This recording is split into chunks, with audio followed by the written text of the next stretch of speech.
The girl had no memory of her mother's gentle lullabies or her father's protective embrace. Both had been taken from her too soon, leaving her at the mercy of a household that carried no love for her. She lived in a compound that belonged to her late father's family, yet it no longer felt like home. The yard stretched wide and bare, covered with dust that shifted with the wind, a place where children once played and men once gathered in the evenings. Now it was her prison, and every morning before the sun rose, she was handed the same broken broom, a splintered stick with ragged bristles that cut into her palms like thorns. Her stepmother stood at the doorway, eyes sharp, and commanded her to sweep every corner until not a speck of dust remained. The task was endless, for dust always returned, and no matter how much she worked, she was told she had done too little. Her hands grew rough, the skin blistered and peeled, yet she kept sweeping. Her bare feet dragged across the hard ground, scraping against sharp pebbles and dried roots until blood marked her steps. The pain was constant, but she learned to hide it, for any sign of weakness only brought mocking laughter from her stepsisters. They stood at the edge of the yard, their own feet covered in soft sandals, their hair adorned with beads, while she, the orphan, looked like a shadow among them. They taunted her, sometimes kicking up more dust behind her so that she would have to start all over again. If she paused even for a moment, her stepmother's harsh voice cut through the air like a whip.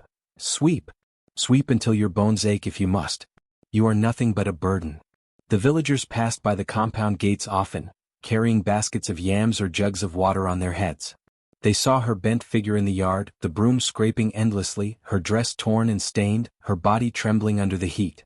Some pitied her, their eyes softening for a moment, but they quickly looked away.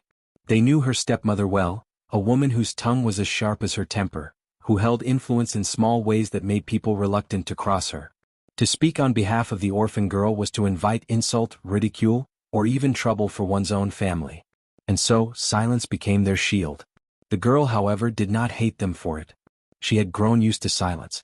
Her world was made of it, the silence of her parents' absence, the silence of neighbors who turned away, the silence of nights where she lay awake under a leaking roof, whispering her sorrow only to the stars. Yet inside her, something stronger than silence stirred. Though her body ached, she never stopped sweeping. Each morning she rose, weak but determined, and held the broken broom as if it were the only thing tying her to this world. In her mind, she told herself that if she could endure today, perhaps tomorrow would be kinder. Still, there were moments when despair clawed at her. She would glance at her hands, cracked and raw, at her feet leaving faint trails of blood in the dust, and wonder if anyone saw her suffering as more than a chore half done. She wondered if her parents' spirits watched her, if they mourned what had become of their only child. Sometimes, when the wind swept through the yard, she imagined it was her mother's hand brushing against her cheek, offering comfort that no one else dared give. Those small thoughts kept her from breaking. Her stepsisters enjoyed her misery too much to hide their cruelty. They often told her she was cursed, that no one would ever rescue her, that she was born to serve until she withered away. "Even the dust obeys us more than you," they sneered, clapping their hands so that the dirt she had just cleared rose again. Her stepmother watched, satisfied that the girl's suffering was entertainment as much as punishment. For them, she was not a sister, not a daughter, just a reminder of a man they wished forgotten. But the girl's suffering did not go unnoticed by the world itself. The dust that clung to her skin seemed to move strangely when she swept, lifting in small clouds that curled like whispers in the air. When her blood dripped into the ground, the earth seemed to remember it, drinking it in as though it carried meaning. The villagers, though they said nothing, sometimes paused longer than they should, unsettled by the way the yard looked after she was done, as if her pain had carved something into the air. They did not speak of it, for to give words to such things was to invite fear, but the thought lingered in them nonetheless. And so her days stretched on, each one a mirror of the last, the broken broom in her hand, the stepmother's commands ringing in her ears, the sharp laughter of her stepsisters, the ache of her feet, and the silence of those who could have spoken but chose not to. She lived as though trapped in a story with no end, carrying her burden alone. Yet even as her wounds deepened and the dust seemed endless, there was something within her that refused to be broken. For though they could command her to sweep until her body bled, they could not touch the quiet fire in her spirit, nor the strange way the dust seemed to linger in her presence, waiting for the moment when silence would no longer be enough. The yard stretched wide and bare, its earth beaten flat by years of footsteps, yet it never seemed to rest in peace. Dust clung to every corner, rising with the faintest breeze, settling again only to thicken by the next dawn. No matter how fiercely or patiently the orphan girl swept, the ground mocked her efforts. She would begin before the first rooster crowed, dragging the broken broom across the packed soil until her palms stung and her arms trembled, yet by midday the dust would creep back like a curse reborn. It coated the veranda, it floated into the cooking pots, it gathered on the calabashes stored along the wall, and it refused to be tamed. The stepmother knew this well. She would stand with folded arms at the doorway, watching the girl's back bend and rise in endless rhythm. "Sweep harder," she would shout, her voice sharp as a whip. "Your dead mother left you nothing, so you must earn your place here with clean ground under my feet." Then she would laugh when the girl, coughing and weary, pressed the broom harder against the earth, only for the next wind to scatter a fresh veil of dust across her labor. To the villagers, the house seemed cursed, though no one dared to speak it aloud in front of the stepmother. They passed by on their way to the market, their eyes darting to the sight of the girl's frail figure bending endlessly in the yard. Her skin glistened with sweat, her hair tangled with grit, her bare feet raw and cracked where the dust and sharp stones had bitten her. Mothers whispered to their children, warning them not to stare, while men pretended not to see at all. Yet all of them knew that the girl was treated worse than a servant, tasked with a punishment that could never be completed. Each day the broom's straw frayed thinner, its binding loosening until it scratched her hands like thorns. Still, she clung to it because the moment she set it down her stepmother would appear with a scornful sneer. "Lazy girl? Do you want to eat my food without working for it? Do you think dust clears itself?" Her words cut deeper than the broom's splinters, for they carried the venom of cruelty masked as authority. The stepsisters often joined in the mockery, scattering handfuls of ashes from the hearth back into the yard after she had cleared it. They laughed as the wind carried the gray particles into her face, making her cough until her chest ached. "Look at her. Even the dust loves her company," they jeered, pressing their jeweled bangles to their mouths to hide their cruel smiles. The girl's suffering grew into a silent ritual, known to all but challenged by none. The villagers, though they pitied her, feared the sharp tongue and vengeful temper of the stepmother. In hushed corners they said the yard was cursed because of the stepmother's wicked heart, that no ground could remain clean where sin had made its dwelling. Yet no one dared to confront her, and so the girl's burden became the weight of the whole household's cruelty. The dust was more than earth, it was the embodiment of their mockery, their harsh commands, their twisted delight in her pain. With every sweep she pushed against not just soil, but the heaviness of a home poisoned by injustice. And still she endured. Her young body weakened, but her spirit clung to silence. She learned to count the strokes of her broom as if they were beads of prayer. She whispered under her breath, not curses, but small pleadings that perhaps the ancestors might hear her misery carried in the rising dust. Sometimes she imagined her late mother's voice in the swirling air, telling her to hold on, that every punishment the wicked devised sowed the seeds of its own undoing. Yet as the days passed, the punishment deepened, her stepmother delighting in her despair. For the cruel woman believed that as long as the dust returned, so too would the orphan's suffering remain endless. The yard of endless dust became her battlefield, her cage and her shadow. She was bound to it as surely as if chains had fastened her ankles, condemned to chase away what was destined to return. And though her tormentors rejoiced at her struggle, they never understood that each rise of dust carried a meaning far beyond what their eyes could see. It was the weight of their cruelty, scattered but never hidden. It was the truth of their sins, rising each day to remind them that wickedness leaves no clean ground behind. The broken broom scraped against the hard-packed earth of the wide yard, its bristles worn down to the length of her fingers. Each stroke raised clouds of dust that swirled and clung to her skin, mixing with the sweat dripping from her brow. The girl's hands were raw, but it was her feet that carried the heaviest burden. Bare against the sharp stones scattered carelessly across the yard, her soles tore open with every step. Cuts deepened day by day, small wounds reopening until they were raw rivers of pain. Tiny thorns, hidden beneath the dust, pierced her flesh like spiteful needles. Yet she did not stop. Her stepmother's voice rang out from the veranda of the hut, sharp and mocking. "Sweep harder, useless child. The yard still looks filthy. Do you think you can rest while dust still clings to the ground?" The girl bit her lip and lowered her head, pressing the broom harder. With every stroke her body ached, but she refused to let her voice rise in complaint. Silence had become her shield, though deep within, silence was cracking. Blood trickled from her feet, soaking into the dust she swept. Each time her saws struck a stone, her breath caught, but she pressed forward, sweeping the cursed yard that never stayed clean.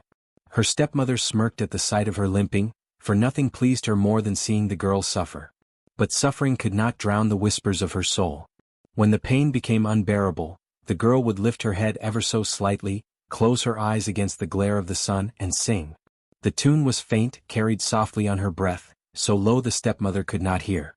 It was not a song of despair but a song for the spirits. "O spirits of the earth," she whispered, her voice trembling like the rustle of dry leaves. "See me, hear me, give me strength. My blood falls upon your soil. My tears water your dust. Carry me when I can no longer walk." The rhythm of her broom seemed to fall in time with the melody. Sweep, scrape, sting. Sweep, scrape, sting. The song became a prayer that wrapped around her wounded feet, not to heal them but to carry her through the agony. Unknown to her, her song drifted beyond the yard. A passing villager paused, his ears catching the fragile notes. He saw her hunched figure moving with painful steps, her feet marked red where stones had cut deep. His lips parted as if to speak, but fear bound him silent. The stepmother was known for her venomous tongue and sharp curses. No one dared challenge her authority. So the villager moved on, but not without whispering to another. Soon the whispers spread through the village like fire on dry grass.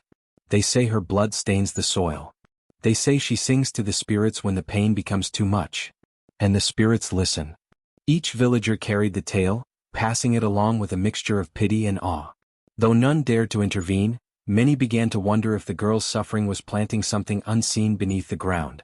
Could her blood, shed upon the soil, awaken a hidden power? Was the dust not only a curse, but also a mirror of the wickedness in the household? As dusk approached, the girl's body leaned forward with exhaustion, yet her broom still moved. Her song lingered in the twilight, growing faint with her weakening voice. She winced as another thorn embedded itself in her heel, and yet she lifted her face toward the fading sun. A soft glow kissed her cheeks, and in that light her suffering seemed to carry dignity rather than shame. The stepmother's laughter rang out again. "Still sweeping? Foolish child, you'll never finish. Sweep until your feet fall off, for even your blood cannot wash away the dust of this yard." But the girl did not answer. She pressed the broom harder, and though her feet trembled beneath her weight, she whispered again to the spirits, this time with firmer breath. "My blood feeds the earth. My song feeds the air. One day you will answer me." Her words sank into the soil like roots. That night, when she finally collapsed onto the thin mat in her corner of the hut, she could still feel the sting of the stones pressing into her flesh. She curled her feet beneath her, but instead of despair, she thought of the whispers her song had stirred. She did not know the villagers had begun to carry her story like a fragile ember. She only knew that her song did not vanish. It lingered, echoing faintly in the silence of the night, as though the spirits themselves had caught her melody and were humming it back to her. And outside, in the cursed yard of endless dust, the places where her blood had fallen seemed darker than the rest. The earth there pulsed quietly, waiting. Under the pale wash of the moonlight, she took up the broom once more, her hands blistered, her arms trembling, yet her resolve unbroken. The dust lay thick upon the earth, like a curse woven into the very soil, taunting her with its endless return. Each sweep of her broom was met with defiance. The dust swirled back as though mocking her persistence. Her stepmother's cruel laughter still echoed in her mind, yet tonight she did not weep. Instead she sang. Her voice, cracked and worn from days of labor, lifted into the night air. It was not a song of sorrow but of calling, a melody woven with reverence and yearning, directed toward the unseen watchers who lingered beyond the veil of the living. The words were simple, almost like a child's lullaby, but they carried weight, for they were offered to the spirits of her bloodline, the ones who had walked before her and seen both joy and torment. The moon seemed to listen. Its silver glow touched her face, softening the lines of hardship, illuminating the streaks of dust that clung to her skin. She swept again, and this time the dust did not settle immediately. Instead, it lingered in the air, suspended as though caught between worlds. Her breath caught in her throat, and her song faltered for a moment. She blinked, uncertain, then raised her voice again, stronger than before. The dust began to shimmer faintly, reflecting the moonlight like thousands of tiny fragments of stars scattered at her feet. They lifted with each sweep of her broom, not falling back to the ground but rising upward, twisting and curling in unnatural patterns. Shapes began to form. At first they were vague outlines, slender figures, shoulders bent, faces hidden in shadow.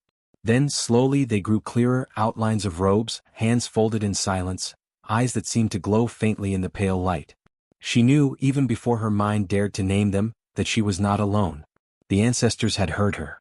Her blood, spilled on the stones from her torn feet, had marked the earth. Her song, carried on the night wind, had reached their ears. The air shifted, cool and electric, and with it came whispers. They were not like human voices but more like the rustling of leaves in a sacred grove, the low hum of water flowing over ancient stones. Yet she understood them in her heart. They spoke of endurance, of wounds that bore witness to injustice, of a lineage stained by cruelty but also blessed with resilience. She fell to her knees, overcome by the weight of their presence, and pressed her forehead to the dusty ground, weeping silently. For the first time her tears did not feel wasted. The dust now danced around her, no longer heavy and choking but light, alive, luminous. It circled her body, wrapping her in spirals of glowing ash, as though clothing her in garments of spirit. Her broom, worn and splintered from endless labor, seemed to hum with power as it moved across the earth. The act of sweeping was no longer a punishment, it was a ritual. Each motion of her arms was guided by something greater than her, something ancient, something divine. From the shadows of the yard, unseen by her but murmured about by the villagers who watched from a distance, the scene grew terrifying and holy at once. They whispered of what they saw, the girl bent in service, her body wounded and weary, yet surrounded by a storm of living dust.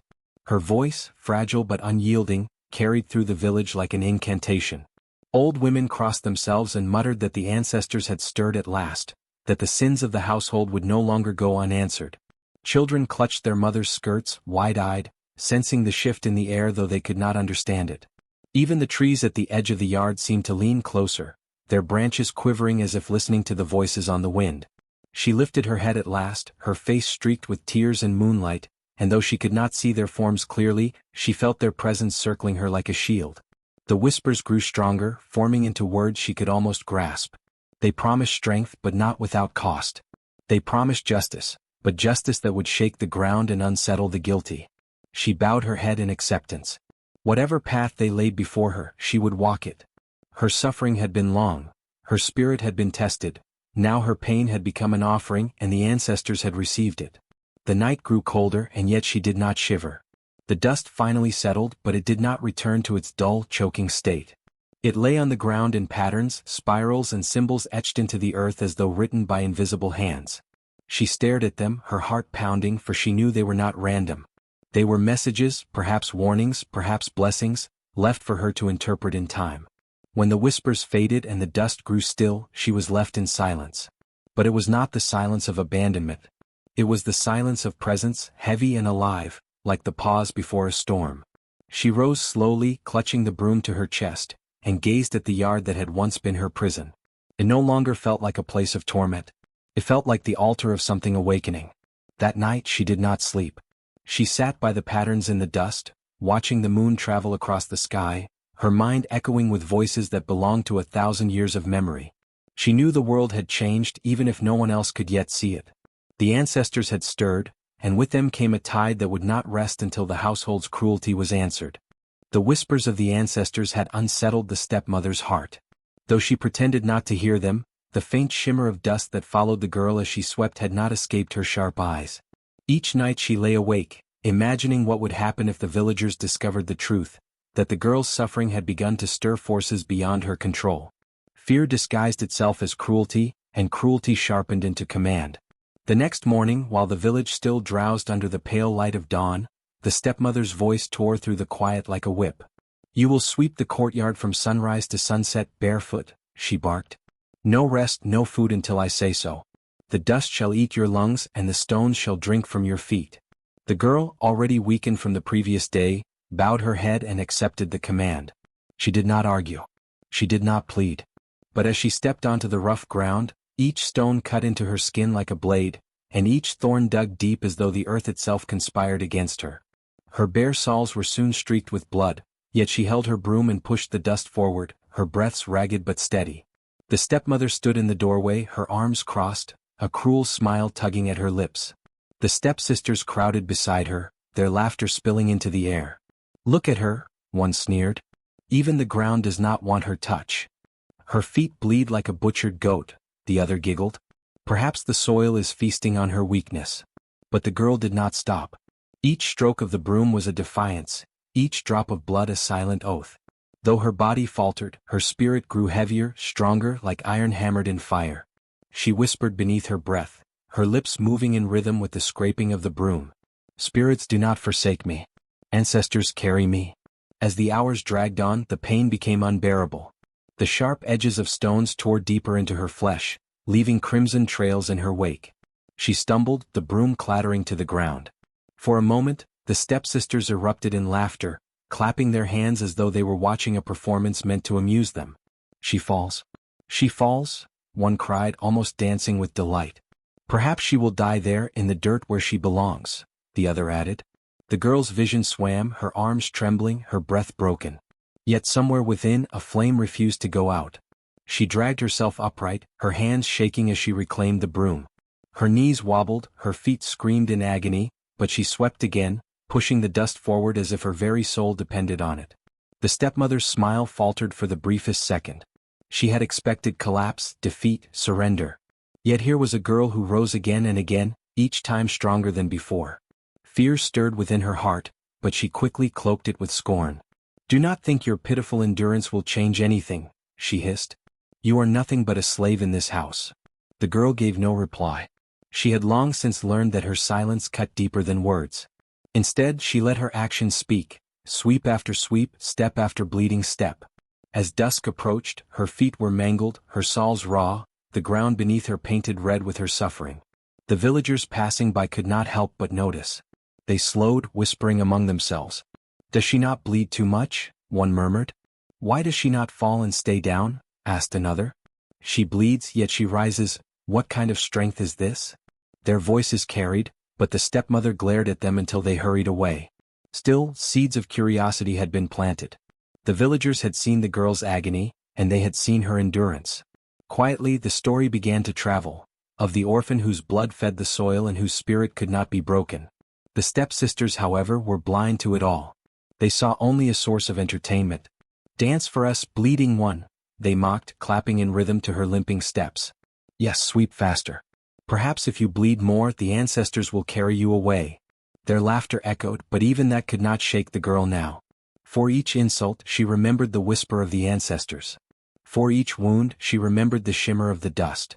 Pain became her offering, blood became her prayer.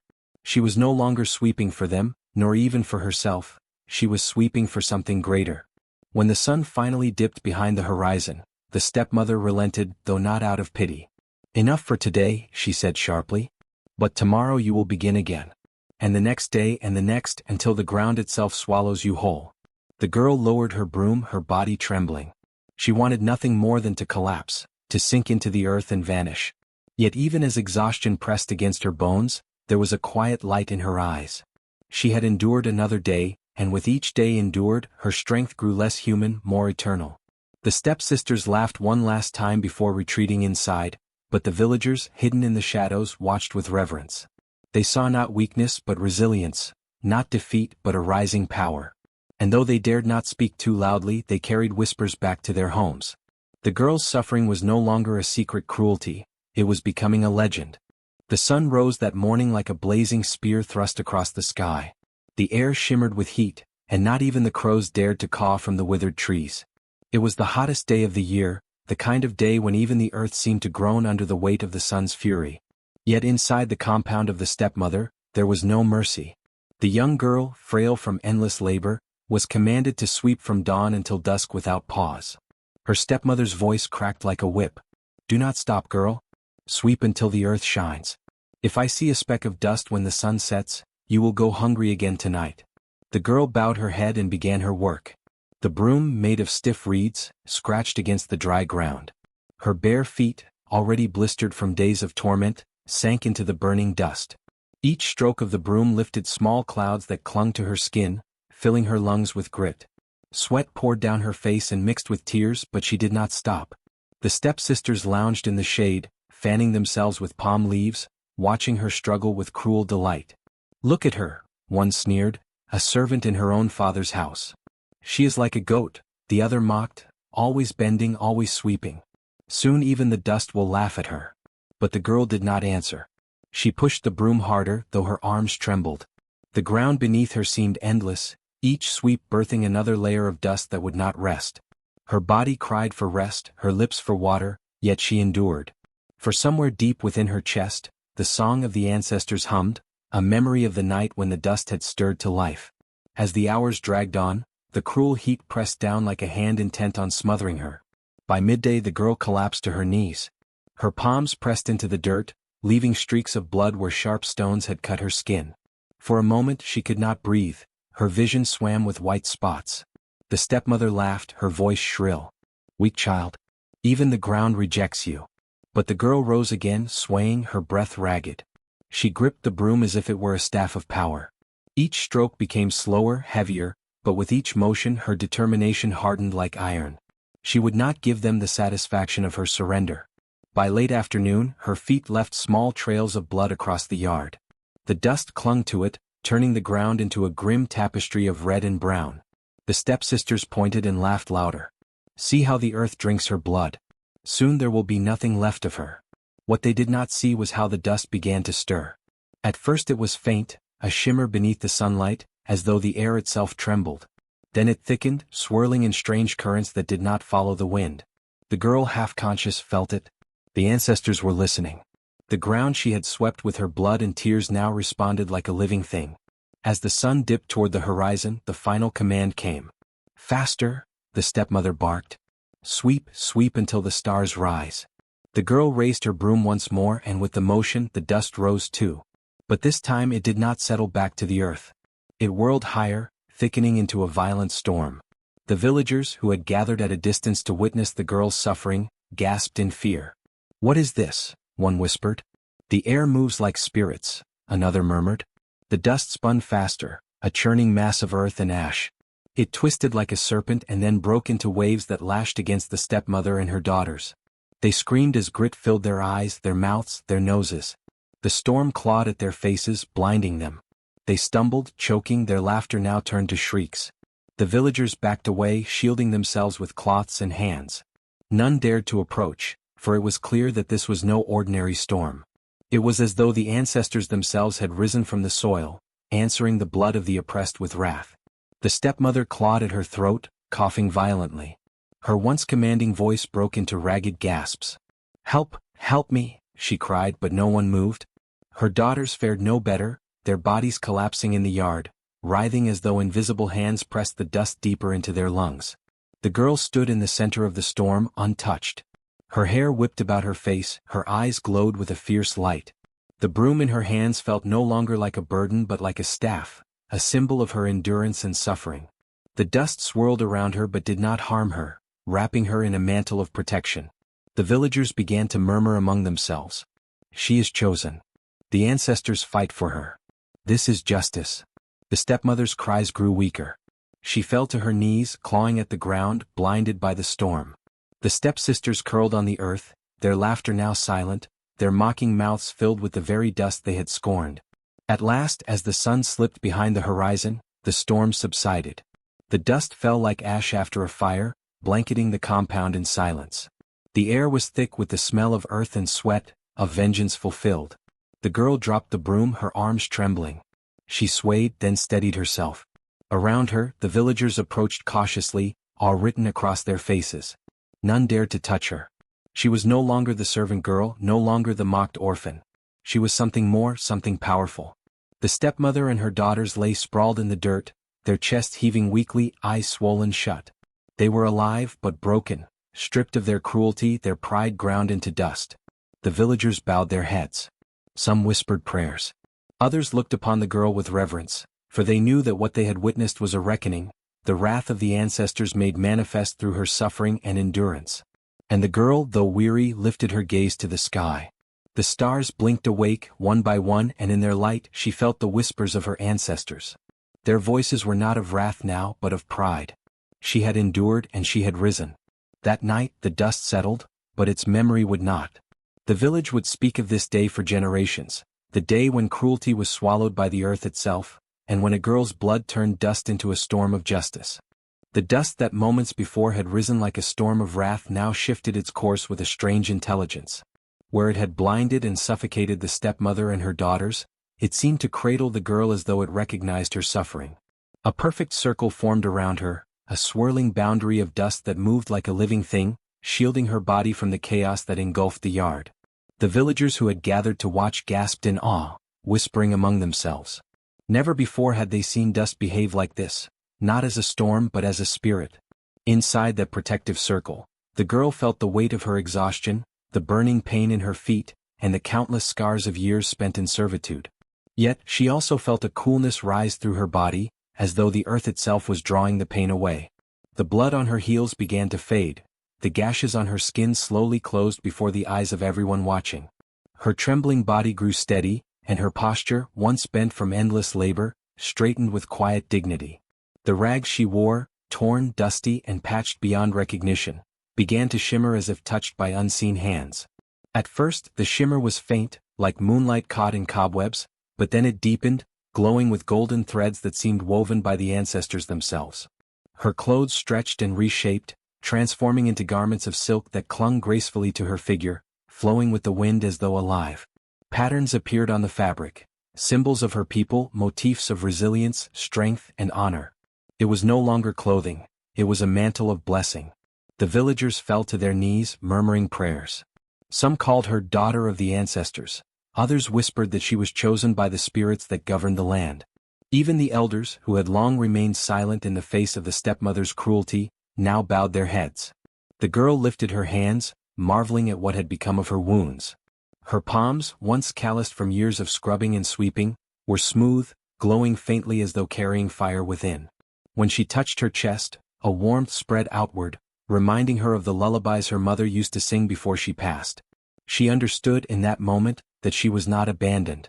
Her mother's spirit, and the spirits of countless foremothers before her, had walked with her all along, through the dust, through the blood, through the tears. Her stepmother and stepsisters, however, were not spared the storm's fury. They coughed and choked, their eyes stung by the dust that refused to relent.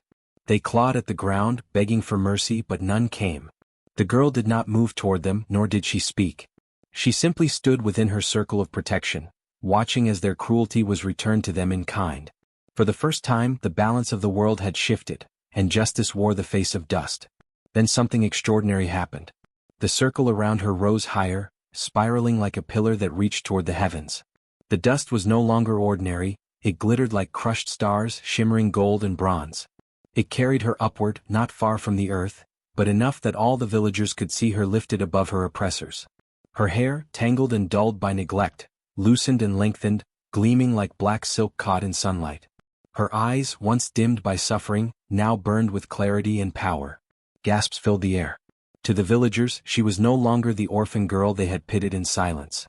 She had become a living emblem of endurance, a testament that suffering could not break the pure-hearted. The dust had not only spared her, it had crowned her. From the crowd, an elder woman cried out, "Behold!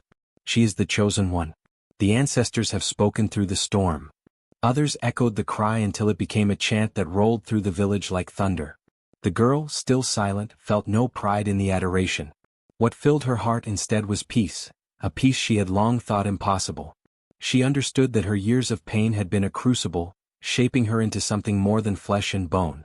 She was no longer merely the stepdaughter, the servant, the girl mocked for bleeding feet. She had become the vessel of a greater truth, that purity and endurance were not in vain. As the dust slowly settled, it did not return to the ordinary ground. Instead, it left a faint golden sheen across the circle where she stood, marking the earth as sacred. Her feet touched down gently, not on hard soil, but on a soft bed of glowing sand. Her steps no longer hurt, her soles no longer bled. It was as though the earth itself had vowed to carry her gently from then on. The villagers bowed low as she stepped forward, their eyes averted out of reverence. Even children, who once mocked her with songs of pity, now reached out tiny hands as if to touch the hem of her blessing. The stepmother and stepsisters cowered, still gasping for air, but the villagers' eyes no longer pitied them. Their cruelty had been exposed, their laughter silenced. No longer could they pretend superiority, for they were reduced to the very dust they had once mocked her with. The girl turned her gaze upward, her heart whispering gratitude to the ancestors. She did not speak words aloud, yet everyone felt the prayer in the air around her. Her transformation was not only for herself, it was for every soul that had ever been silenced, mocked, or crushed under the weight of cruelty. And as the sun dipped toward the horizon, painting the sky with fire, the girl stood radiant, clothed in light and legacy. She was no longer merely human. She was a symbol, a story waiting to be told across generations. The girl who endured and through endurance became more than her suffering. The stepmother staggered backward, clawing at her throat as the dust coiled around her like a snake. Her daughters stumbled too, their shrieks muffled by the suffocating storm. Their hands scraped at the ground, their nails tearing against the soil, but the yard, once their kingdom of cruelty, no longer yielded to them. It had turned against them. The villagers stood frozen, their eyes wide, their mouths covered in dread. They had come to watch the girl's humiliation, to laugh at the sight of her frail arms sweeping endlessly under the blaze of the sun. Instead they were witnessing judgment not from men, but from something older, deeper and far more unyielding. The dust spun faster, wrapping the cruel women in a cyclone that was neither fire nor wind, but something between spirit and earth. The sisters screamed for their mother, but their voices were swallowed, their bodies dragged low, their pride reduced to ash. They had mocked, they had beaten, they had tormented the orphan girl, but now their cruelty was being carved back onto their flesh. Their eyes, once sharp with scorn, clouded over as blindness took them. Their lungs, once filled with laughter at another's pain, gasped uselessly against the choking dust. The stepmother raised her face to the sky, trying to curse the heavens, but no words came. Her mouth opened, yet only dust poured in, silencing her forever. She fell to her knees, her once proud frame bending like a dried stalk in the wind. Her daughters collapsed beside her, their bodies twitching, their cries reduced to faint gurgles until even those faded. Then all at once the storm broke. The dust fell silent, drifting back to the ground like ordinary earth. The air cleared, and the blinding haze dissolved into calm. The yard, moments ago a battlefield of wrath, lay still. And upon it, 3 lifeless figures rested, stilled forever by the very dust they had forced the girl to sweep day after day. The villagers did not cheer. No one clapped or whispered. Instead they shivered. For they knew what they had seen was not simply death. It was a cleansing, a reckoning. The dust had not been ordinary after all. It was not dirt, not filth, not something to sweep away. It was memory. It was judgment. It was the voice of ancestors, tired of silence, rising to defend the innocent. The cruel family who had mocked and sneered, had thought the yard their fortress. But it had only mirrored their wickedness. Every insult, every slap, every lash of the broom against the girl's weary hands had sunk into the soil. And when the day of reckoning came, the soil answered back. The villagers trembled as realization crept through them. How many times had they stood by, watching the girl suffer? How many times had they whispered, "It is not my concern," while the stepmother's cruelty unfolded before their very eyes? The dust had not only punished the wicked women, it had exposed the cowardice of all who had watched and done nothing. The yard itself seemed different now. No longer did it look like a place of suffering. The cruel laughter that once echoed there had been replaced by silence, thick and heavy, as though the ground itself had declared peace after years of torment. The earth smelled fresh, cleansed, as if the storm had washed away more than just lives. It had stripped away cruelty itself. The girl, untouched by the storm, stood in the center of the yard. Around her, the dust had formed a perfect circle, sparing her entirely. Her eyes no longer burned with exhaustion. Her wounds, once raw and bleeding, were sealed. The villagers looked upon her and saw not a servant, not an orphan, but a chosen one, a living proof that purity endures even when pressed into the dust. As the sun dipped low, the 3 bodies lay still. They were no longer feared, no longer powerful, no longer cruel. Their downfall had come not by sword, not by man, but by the very ground beneath their feet. The villagers whispered in awe, "The dust has spoken." And though no one dared to say it aloud, each of them knew the truth. The dust was not merely dust. It was justice itself. Justice that waits, justice that endures, justice that never forgets. The yard, once cursed with cruelty, had been cleansed. But the story was only beginning. The villagers gathered slowly at first, whispering among themselves, their eyes filled with awe and shame. They had seen the dust rise and fall, seen cruelty crushed by its force and innocence spared.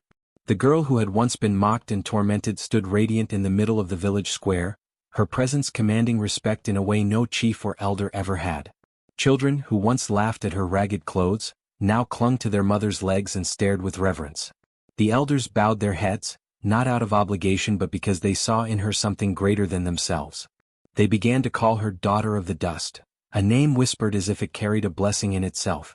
It was not just a title but a recognition that she belonged not to cruelty or neglect, but to the spirits that had watched her endure and rise.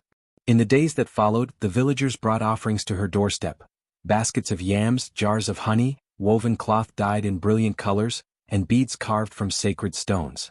These were not gifts to buy her favor but tokens of respect, acknowledgments that her suffering had revealed their own failures as a community. Women who once turned their backs when she was beaten now knelt before her, pressing their palms into the earth in apology. Men who had mocked her silence found no words now, only trembling hands that extended gifts of livestock and tools. Even the children, in their innocence, gathered flowers from the fields and laid them around her feet, turning the ground into a living carpet of colors. The elders met under the great tree, as was tradition when the village faced matters of importance. Their decision was unanimous. She was to lead the rituals that connected the living to the ancestors. No longer would she be silenced or hidden in the shadows of her tormentors. They declared her the voice through which the spirits spoke, a bridge between the seen and unseen. When the drums beat, it was her they asked to dance in the center, her they asked to pour libations, her they trusted to call the names of those who had walked before. Her voice, once broken by grief, carried strong across the gatherings, filled with a power that made even the proudest warrior bow his head. But along with honor came the attention of suitors. Young men of the village and even those from neighboring lands approached with gifts and promises. They offered her cattle, gold ornaments, and words of devotion. Some boasted of their strength, declaring they would protect her from harm, as though she still needed saving. Others promised comfort, swearing she would never have to toil again if she became their wife. Yet, as she listened, her eyes remained steady and her heart unmoved. She knew what they did not. Her freedom was not something to be exchanged for comfort, nor her spirit something to be contained within the expectations of a marriage arranged by others. She thanked them with grace but sent them away with gentle words, refusing to let their desire cloud her path. Her choice was clear, though some found it difficult to accept. She chose not to bind herself to a husband but to serve her ancestors, to dedicate her life to carrying forward the strength and blessings she had received.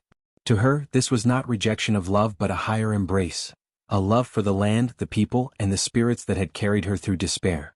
When asked why she refused the wealth and power that could have been hers, she smiled softly and answered, "What gift is greater than freedom? What power is greater than the blessing of those who came before us?" Her words spread beyond the village, carried in stories told around fires in distant lands. The people who once measured wealth in cattle and fields began to see value differently. They learned from her that honor was not in what one owned but in how one lived. They began to care for the orphans, remembering her suffering. They began to listen to the cries of widows and strangers, no longer dismissing them as burdens. The marketplace grew quieter, not from lack of trade but from the absence of cruelty. Laughter returned, but it was no longer cruel laughter at another's pain. It was the laughter of a community healed, lifted by the lessons of the daughter of the dust. And so, her rise was not just her own but the rise of all who had witnessed her journey. The dust that once choked the air became a symbol of cleansing and renewal, its story passed from mouth to mouth as generations grew. She remained at the heart of it, not a queen sitting on a throne but a woman walking among her people, carrying their burdens and guiding them with the wisdom of her scars. She wore no crown, yet none doubted she was royalty of a kind greater than bloodlines could grant. She belonged not to one man, not to one family but to the ancestors, to the land, and to all who sought hope in the face of despair. Her name, Daughter of the Dust, became eternal, echoing in songs, etched into stories and carried on the wind whenever storms rose on the horizon. And with each telling her honor grew, not as a tale of one girl's survival but as a lesson that even from cruelty, beauty can rise, and from suffering, strength can endure forever. From that day onward, the yard that had once been a place of cruelty was transformed. Where the girl's tears had fallen, flowers began to bloom with an untamed beauty. At first, the villagers thought it was coincidence. They whispered among themselves, saying perhaps the season had shifted, perhaps the earth had grown softer. But as days turned into weeks, it became clear that this was no ordinary soil. Every place where her blood had dripped gave rise to wildflowers, bright reds, deep purples, and golden yellows.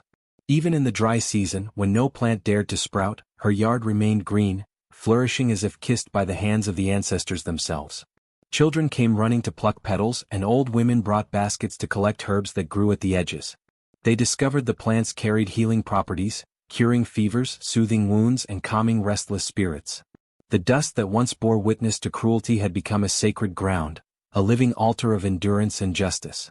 The villagers began to say, "This dust is not of the earth alone, it carries the breath of the ancestors."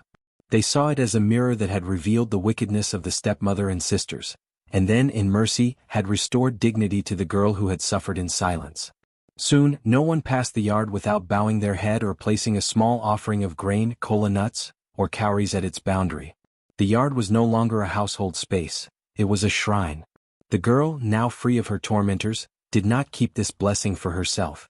She invited the villagers' children into the sacred yard, gathering them in circles where the flowers bloomed tallest.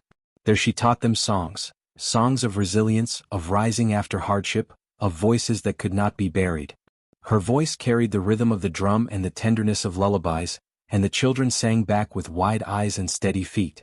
She would tell them, the dust is not just soil. It is memory. It remembers the steps you take, the tears you cry, and the kindness you sow. If you walk with cruelty, it will swallow you. But if you walk with truth, it will raise you. Soon, stories spread to neighboring villages. Travelers came to witness the miracle yard where flowers grew from dust and where the spirit of justice breathed in the soil. Some came to seek healing, carrying sick children on their backs or bringing offerings for the sake of peace in their households. Others came to ask for guidance, believing the girl carried wisdom not found among chiefs or elders. And she, humble yet unshaken, received them all. She gave no riches, no promises of power, only the reminder that resilience was the greatest inheritance one could carry. With time, the villagers named her Daughter of the Dust. They spoke of her as both human and spirit, a bridge between the living and the ancestors. They asked her to lead rituals of planting when the rains came, believing her presence would bless the seeds. At harvest time, she was invited to offer the first grain to the earth, so that the cycle of growth would remain unbroken. Yet she never claimed titles or thrones. She chose instead to remain close to the dust, barefoot in the soil that had once absorbed her pain. Her heart did not crave power but service. She said, "The ancestors did not save me for myself alone. They saved me so that no child, no woman, no man, may believe that suffering is endless. They saved me so that dust itself would speak." As years passed, her songs became the songs of the village. Children grew up humming them while fetching water, women sang them while grinding grain, and men echoed them during long journeys. The songs reminded them that cruelty bore consequences and that endurance bore blessings. The sacred dust changed the way the people treated one another. They no longer mocked the weak or scorned the poor, for they remembered that the girl, once despised, had been lifted into honor. They remembered the collapse of the wicked, and the flourishing of the good. And whenever disputes arose, the elders would gather near the sacred yard, letting the dust guide their judgments. "Look upon the flowers," they would say. "Let justice grow as they grow, rooted in pain but blossoming in beauty." Seasons turned, but the yard never lost its fertility. Even when drought struck other lands, even when winds carried dust storms across the plains, the girl's yard remained calm, blooming like an oasis. For the villagers, it was proof that the ancestors walked with them still, watching, correcting, blessing. And so, the dust became more than soil, it became scripture. A living lesson passed from lips to ears, from elders to children, and from one generation to the next. The girl's story was told at firesides, during moonlit nights, with elders beginning, "There was once a child who was scorned and beaten, but the dust remembered her." The children listening would widen their eyes, waiting for the part where flowers rose from pain, where cruelty turned against itself, and where justice blossomed in silence. For them, the dust was not just her story, it was their inheritance, a reminder that no suffering goes unseen and no endurance is wasted. Thus, the yard remained sacred, and the girl remained its guardian, teaching songs of resilience until her voice became part of the very wind that rustled through the flowers. The dust had spoken and the people learned to listen.